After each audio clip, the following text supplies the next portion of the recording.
Así es, y en esta ocasión la filosofía también vinculada a las ciencias modernas, a los estudios científicos que ahora corroboran lo que ya en la antigüedad los filósofos griegos lo tenían dentro de sus áreas del conocimiento.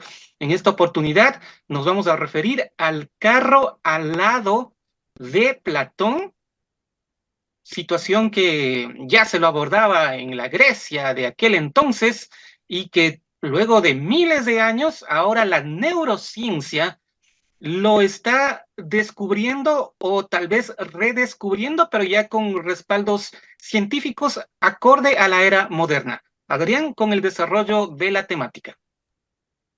Gracias, Gustavo. Así es. Elementos científicos actuales van permitiendo eh, corroborar aquellos elementos que a través de otros métodos en el mundo clásico se los tenía muy claro y se los tenía como parte de la vida cotidiana. Y es así Conocimientos que que, ya existían a través de los siglos. así es, sí. Porque el ser humano, en esa búsqueda de preguntarse quién es, de dónde viene y hacia dónde va, no son preguntas nuevas, tampoco antiguas. Han estado siempre presentes a lo largo de la existencia del ser humano y ha habido diferentes formas de ir respondiendo a esas preguntas. Y por ese lado vamos encontrando hoy formas distintas de responder mismas preguntas y que encontramos en ellas similitud en su fondo. Y una de ellas es la que queremos traer esta mañana, Gustavo. Vamos con la explicación del carro alado de Platón. Esto es una alegoría, Adrián. ¿De qué se trata? Así es. Platón mencionaba a través de esta, de esta analogía eh, de que el ser humano se asemeja a un carruaje de madera que está alado o tirado por dos caballos, uno blanco y uno negro. Y el carruaje encima tiene al cochero, ¿no? Al conductor, que tiene cuerdas que están amarradas a los caballos y que de él depende el conducir a estos caballos para llevar el carruaje a su destino. Ahora, el problema es que uno de los caballos es más impetuoso que otro, más acelerado, otro es más lento y más reflexivo, llamémoslo así, ¿no? Y en ese Más sentido, cuidadoso. más cuidadoso, así Y es, el un caballo, caramba, una velocidad. El otro así va un es, poquito viendo por dónde va caminando para de pronto no meter la pata en un hueco. así es. Al primero no le interesa mucho esos huecos del camino, ¿no? Al segundo sí, pero ¿de qué sirve que un caballo sea muy impetuoso y el otro no? Si es que el uno va con su fuerza y su ímpetu llevando al carruaje, puede lastimar al caballo de al lado y destruir todo el carruaje. Por el otro lado, si es que el caballo blanco, el que es más cuidadoso, más cauteloso, vamos a su ritmo, entonces quizás no llegaremos. Así que el conductor es aquel que debe, con mucho orden y armonía, Y ir mucha sabiduría. conduciendo y con mucha sabiduría, ir conduciendo a ambos caballos para que pueda llevarse a feliz término el viaje de su carruaje. En la justa medida. Es Así decir, es, si está en una vía expedita, libre, entonces el conductor le ordena a sus caballos que vayan más rápido. En una curva le va a ordenar que vayan más lento. Si ya ve a una distancia prudencial que están en una construcción o una reparación de un puente, por decir, le va a ordenar al caballo rápido que se haga más lento y vaya acorde al caballo cuidadoso. exacto. Ese es, ese es el juego y la sabiduría que debe mostrar, pues, el conductor para armonizar las características y cualidades de los dos caballos. Ahora, esta Esa es la alegoría, alegoría. Esa es la sí, alegoría. Vamos a trasladarlo a la época actual, explicado con conocimientos descubiertos en la neurociencia. ¿qué representa esta alegoría? Dentro del ser humano es lo que sucede con sí mismo. El carruaje refleja o simboliza el cuerpo físico. Los dos caballos van a representar diferentes ímpetus que uno tiene también por dentro. un ímpetu acelerado, impulsivo, instintivo, y otro más reflexivo, más cauteloso. Y el conductor que va armonizando estos dos es el habitante interior del ser humano, el ser La interior, conciencia. la conciencia de sí mismo. Ya, un poco aterrizado a los estudios que también hemos hecho, podemos decir entonces que los caballos también pueden representar a las dos zonas del cerebro. El caballo rápido vendría a representar al cerebro reptiliano, al cerebro instintivo, al cerebro que toma decisiones rápidas con poca información, al cerebro heurístico.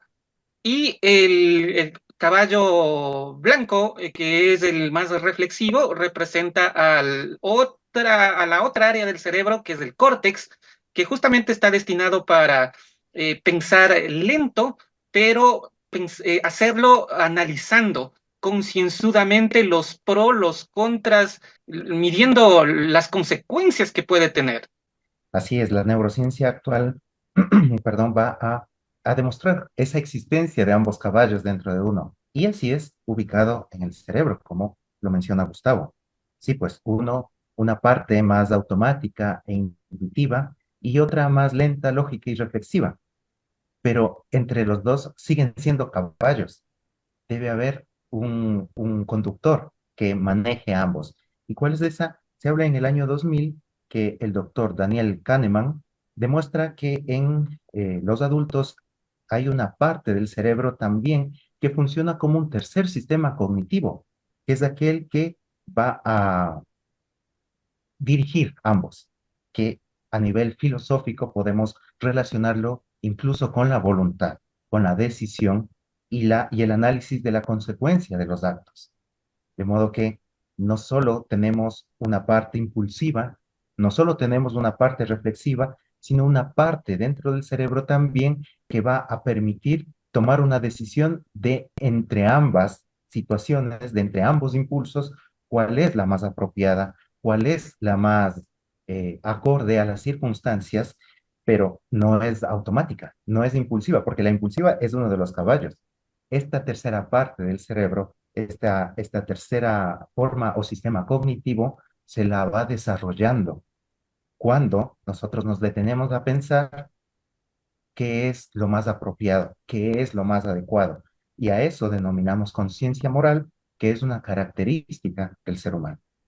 Bueno, y ahí una vez más nos remontamos a lo que nos enseña la filosofía, cuando sabemos que el ser humano posee dos naturalezas. La naturaleza inferior, que ahí está la parte física, energética, emocional, mente concreta, y ahí viene el caballo, ¿no? Que toma las decisiones rápidas.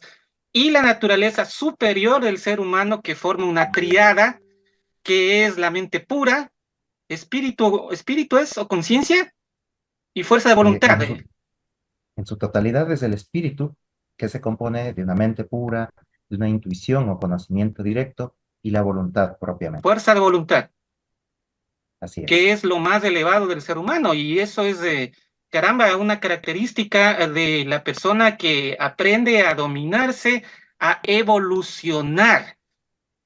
Porque Así es. para modificar nuestro comportamiento hacia lo correcto, que siempre va a ser lo más difícil, lo correcto siempre va a ser, o la mayoría de veces va a ser más difícil que lo incorrecto. Lo incorrecto es facilísimo, destruir es facilísimo, construir es lo duro. Y para construir se requiere decisión, determinación y fuerza de voluntad, no solo motivación como hay unos cursos por ahí que venden. Así es. La motivación está relacionada a lo emocional, ¿no? Pero cuando se termina la motivación, esa fuente, pues ya va quedando todo más tranquilo, más calmado, ¿no? Por ese lado, utilizando lo mencionado por Gustavo, así es, el mundo griego tenía esa claridad de que había un mundo superior, un mundo espiritual y un mundo material que está dentro también del ser humano. Pero lo propiamente humano es vincular ambos, es armonizar ambos, es poder no solo dejarse llevar por el impulso, que bien se mencionaba, y también poder hacer un acercamiento hacia lo elevado, hacia lo superior, hacia la virtud. Y en ese camino de armonización entre ambas naturalezas es que se encuentra el ser humano. Y ese es su esfuerzo. Cuando actuamos de acuerdo a los impulsos, nada más, en realidad estamos actuando de acuerdo a esa naturaleza inferior, quizá más relacionado hacia el mundo animal, y no por Y el no, contrario, haciendo ese ejercicio humano, que es superar ese impulso instintivo y tener un sentido de por qué se hace tal o cual acción o pensamiento o intención, ¿no? Y ese entender, dar una razón, tener un argumento y tener un argumento elevado, me refiero, va haciendo esa característica del ser humano. y esa es la gran misión que tenemos, quienes ejercemos comunicación, quienes son parte de medios de comunicación social también, en cuanto hay época de elecciones, de campañas políticas, porque esto se estudia mucho en comunicación política. Y claro, si le preguntan a uno de los referentes en Latinoamérica, que es Jaime Durán Barba, y yo estuve con él en un webinar y de hecho le pregunté en esos instantes, porque él, claro, conocedor de todos estos asuntos, de todas estas materias a profundidad, sabe que la votación se obtiene despertando únicamente el área emocional de las personas. Votamos por emociones, no por razonamiento. El, el, Causar una emoción es fácil, rápido y hasta económico. Hacer que la gente razone su voto es difícil, lento y costoso, pero esa es la misión que al menos de modo particular nos hemos impuesto y esa también ha sido la motivación para crear este segmento. Pienso, luego existo. Pensar y luego actuar, midiendo las consecuencias de nuestros actos, porque cuando actuamos de manera inconsciente, que es una buena parte de veces, luego nos estamos arrepintiendo de las consecuencias cuando ya no hay vuelta atrás. Qué interesante ejemplo que ha puesto y podemos verlo en las elecciones últimas, ¿no? ¿Votábamos por un argumento en las preguntas o votábamos a favor de esa emocionalidad de un candidato o de otro, ¿no? Y es justamente así como se va dando. Y el caer en decisiones, entre comillas, decisiones, porque el impulso o la emocionalidad no es que es una decisión, sino que, como dice Gustavo, se cae nomás, se va nomás hacia ese lado. Eh, Ahí podemos ver una diferencia entre caer ante el impulso o tomar una decisión. Cuando tomamos una decisión, necesariamente requerimos unos minutos de reflexión, unas horas muchas veces de reflexión, dependiendo de la circunstancia que debemos elegir, ¿no? Y en ese sentido, el tomarnos ese tiempo para pensar antes de actuar justamente, haciendo alusión al nombre del programa, eh, ese es un ejercicio humano y ese es una tarea que nos compete. Eh, Analizarnos si es que estamos siendo impulsivos o lo estamos decidiendo, si pensamos o somos pensados. Y por ahí el ejercicio filosófico permanente e interesante que justamente estos espacios motiva a que la gente se tome justo un tiempo para pensar. Recalcando que el 85% de todas las decisiones que tomamos en nuestra vida lo hacemos de manera inconsciente y subconsciente, incluso para escoger a la pareja e incluso para profesar una convicción religiosa. Póngase a pensar en eso. Muchísimas gracias por su amable atención, a la amable audiencia que nos acompaña todos los días lunes y le dejamos a Adrián Ramos con sus palabras finales. Gracias, Gustavo. La filosofía es un ejercicio de mirarse hacia adentro, mirar cómo está ese mundo interior, ya que depende de ese mundo interior la fortaleza que tengamos para enfrentar las circunstancias externas. Si es que nosotros, hablando de esa reacción instintiva e impulsiva, a propósito, esa reacción se genera casi siempre por estímulos externos. Cuando nosotros tenemos un espacio para ese mundo interior, para esa vida interior, vamos haciendo el camino opuesto, ese camino de la reflexión y del pensar antes de actuar. Y aquello que aspiremos ser, construyámoslo día a día con acciones coherentes a esos pensamientos y sentimientos. La misión de la filosofía en estos tiempos, definitivamente, más que dar respuestas, es formular buenas preguntas que nos inviten a reflexionar con sabiduría. Una vez más, el agradecimiento por su gentil atención y pasamos a estudios centrales. Buenos días y bendecido inicio de semana. Bien, de esta manera nosotros nos despedimos y agradecemos a Adrián por este espacio de reflexión que siempre están para compartirnos este día lunes de esperanza para poder entender tal vez un poquito más la vida a través de sus conocimientos. De esta manera nosotros nos despedimos, no sin antes agradecer a cada uno de ustedes por su audiencia, por hoy estar junto a nosotros en este programa de inicio de semana de Aventura Noticia. Nos vemos el día de mañana, que tengan un excelente inicio de semana y que Dios les bendiga en cada uno de los pasos que den. Chao, chao. Esto fue Aventura Noticias.